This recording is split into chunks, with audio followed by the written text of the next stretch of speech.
Hello there, BookTube. My name is Daniel. Welcome back to my channel, Guilty Feet. I've got no rhythm. Today I'm going to review a book that none of you are going to read. I almost didn't read it. I didn't purchase it. I was sent this book for free to review it. I think it's excellent, but I probably wouldn't have read it had I not been sent it. And the book I'm talking about is Parallel Lines by Edward St Aubyn, a British novelist who's written several novels. I will share with you my previous experience with St Aubyn and then tell you a little bit about this book and why I thought it was so good.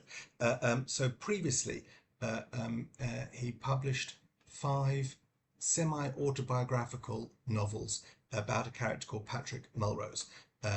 Those novels were Nevermind, Bad News, and Some Hope were the first 3, and then Mother's Milk, which I believe was shortlisted for the Booker Prize, and At Last. So 5 novels. I have them collected in 2 volumes, totaling to 5 books, totaling around 850 pages. So averaging under 200 pages a book. And I read them 3. The first volume 1 of this was the first 3, and then volume 2 was the last 2 books, and I read them like that, 3 together and then 2. As you can see, this was made into a miniseries, a 5-part miniseries, so 1 part for each of the 5 books, starring Benedict Cumberbatch. I have these lovely photo cover TV tie-ins. And I read them like this because I'd heard great things about the TV show, which I haven't watched, and thought, mate, this was a great opportunity to dive into a new to me author. And these are fantastic, dark, all the trigger warnings about child sexual abuse, drug addiction, recovery but relapse, everything about that you would want to avoid if those things are triggering for you, but throughout a dark and undeniable sense of humor which kind of lifts these, and the writing is just outstanding. I thoroughly enjoyed. I read, as I say, I read the first 3, volume 1, and then I read 4 and 5 maybe a few months later. This is back in 2019, so just before I bought these, November 2019, so I'd read this in 2020 before I was making videos here on YouTube, and had a terrific experience. Really, as I say, dark, but the writing a level above, and really satisfying, but sad, and tinged with hope, and tough reading, but funny and brilliant. And I sort of said, okay, that's it. I've read 5 novels, albeit in 2 volumes by Edward St Aubyn. I kind of got it. Do I need to read any other? Do I need to go back and read his earlier stuff? I didn't feel a burning need to. His subsequent books, have I gone out and purchased it? No, I haven't. So I must have ticked a box somewhere. I get marketing emails from Vintage, publisher in the UK, which is part of one of the big houses. I don't know which one. Is it part of Penguin Random House? So this is from Jonathan Cape, sorry, which is part of Penguin Random House. So I'm on a mailing list somehow from them, and they send me things and I check boxes, and occasionally, and they sent me this published this year, 2025, this novel called Parallel Lines. I've got a beautiful hardback. I think it's out now. This wasn't an advanced copy, and we took it on holiday with us 2 weekends ago, and my wife read it, and she hadn't read any of the Patrick Melrose, but she didn't have anything to read, and I hadn't got to this yet, and she read it, and she enjoyed it, and I got to it this weekend. It's outstanding. Again, the writing is exquisite. I got a little anxious reading this, and I'll tell you for why. It follows a whole bunch of characters. So here's another point that I only discovered as I was entering this in Goodreads this morning. It's something I pride myself in being fairly aware of what's going on in the literary landscape, just because this is my hobby and this is an author that I've read. I did not know when I received this book and when I read this book, and only discovered today, that this is a sequel to an earlier book, or to his last novel, which was called Double Blind. I had no idea. Having now read this without knowing anything about the earlier book, I don't think it matters. And I always, whenever I listen to people saying, oh, you can read this 3rd book in the series, it doesn't matter, I'm always aware of that, because I'm so whatever the word is, OCD, that I can only read things in the order you're supposed to read them. But I didn't know this earlier book existed.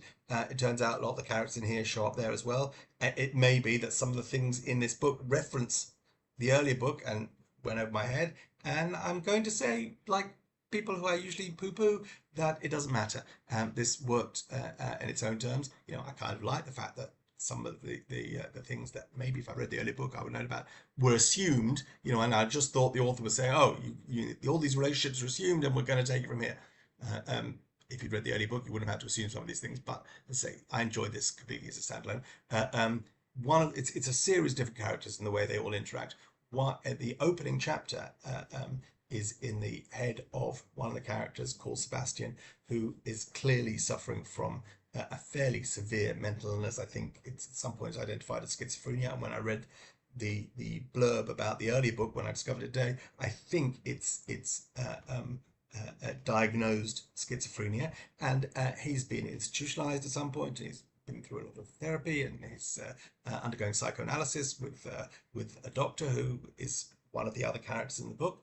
And this is, I think, from the first chapter, which is he's institutionalized and his thoughts are racing, and his mind is going, you know, faster than any human mind can possibly cope with. And he, through the book, he moves into a halfway house and tries to come to terms with some of the things that have occurred in his life. He's adopted, and he tries to make contact with his bio mother, and that's, you know, the themes of adoption and parenting and bio parents versus adopted parents is part of what's going on in here.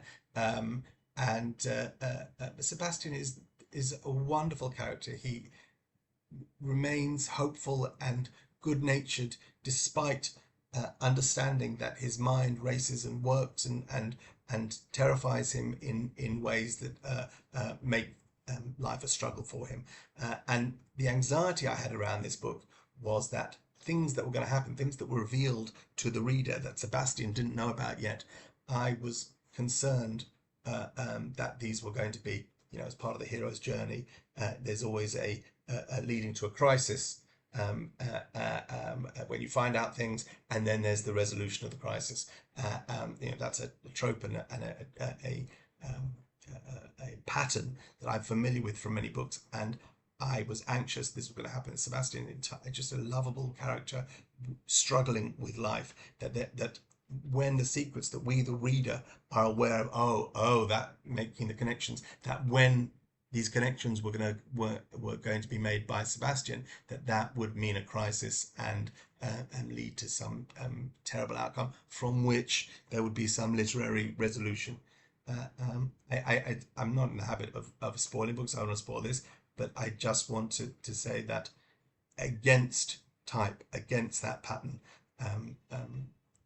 what happens to Sebastian and the way the secrets are uncovered and resolved is entirely benign. And so that sense of foreboding that I had, that, you know, you feel for these characters, you see their struggle, and it's only going to get worse before it gets better. Actually, we skip that part, and it becomes a story of kindness and acceptance, and it's just really, really lovely. So I would say for the first half of the book, I was worried that it was going to turn into something. And because Patrick Melrose has its darkness, and this has darkness in it too, but the message here and the relationships between all the characters, as they become clear and as everyone understands who everyone else is, actually it's a path to kindness and gentleness and acceptance and you know, just being nice to people, and that's something I'm very open at this point in my reading career.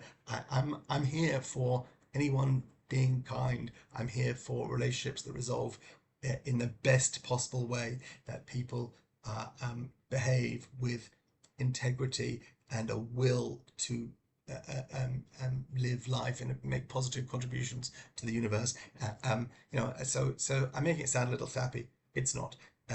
Because St Aubyn on a sentence by sentence level is just brilliant. There are allusions here to history and classics and pop songs and films and TV shows, and because we're often in the mind, the chapters alternate, but when we're in Sebastian's mind, it is racing, and occasionally he has to medicate in order to just slow down and take in what's going on around him and not lose himself. I'm going to read, well, I don't often do this, I'm going to read a fairly big paragraph from this book when we're in the mind. This is early on. We're in the mind of Sebastian, and we're going to watch it race. And then I'm going to do something very annoying and mansplain some of the illusions, which just because I spotted them here means that I probably missed similar ones in other places, because St Aubyn is very measured and very brilliant in his sentence structure, but on some level I'm guessing his mind is also racing.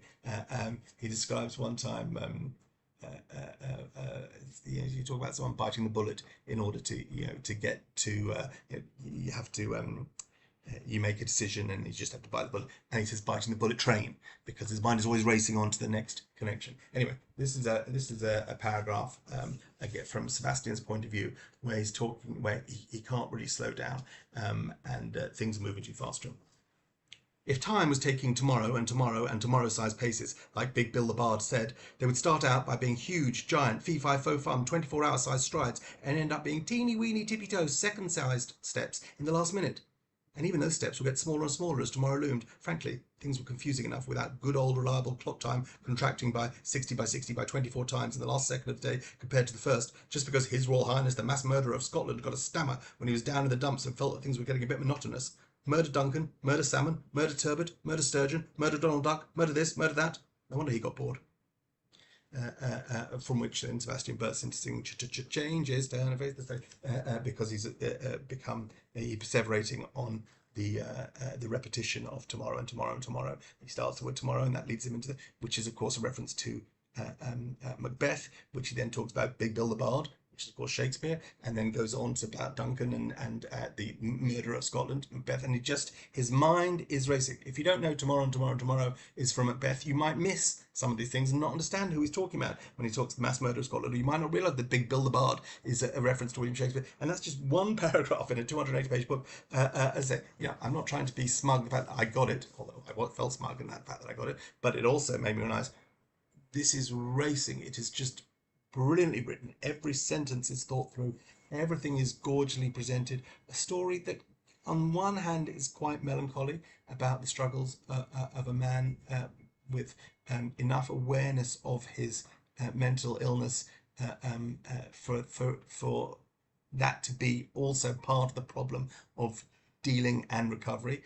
But overall, the other characters in the book, the people that he meets, and Sebastian himself is a wonderful, warm and loving character. And the other people that he meets who befriend him or interact with him or just cross paths with him, or who are somehow related to him, are mostly benign and more so. And the ones that aren't, the negative things, the things that would normally be antagonists in another book that would be the cause of the crisis or the downfall and need to be dealt with and need to be resolved, actually those get sidelined. And cites more the meeting with his birth mother is not successful, and he wants to understand why he was abandoned or given up by his birth mother, and she's not really able to give him any resolution on that. For many of the reasons why she gave him up in the first place, she's unable to give him any comfort or be an answer to some of his questions. But then we don't encounter her again. She doesn't become part of the narrative that's there hanging over him that it needs to be resolved. No, the story moves forward with positivity, as I say, with kindness. I hate to bang on about these kind of things, but as I say, it's kind of very satisfying to read books like that. So despite the darkness, despite the mental illness, despite earlier things we've seen with abusive relationships in St Aubyn's earlier work, this is perfectly lovely. There's Parallel Lines by Edward St Aubyn, one of the best books I've read this year that none of you are ever going to read. Take care. God bless. Bye.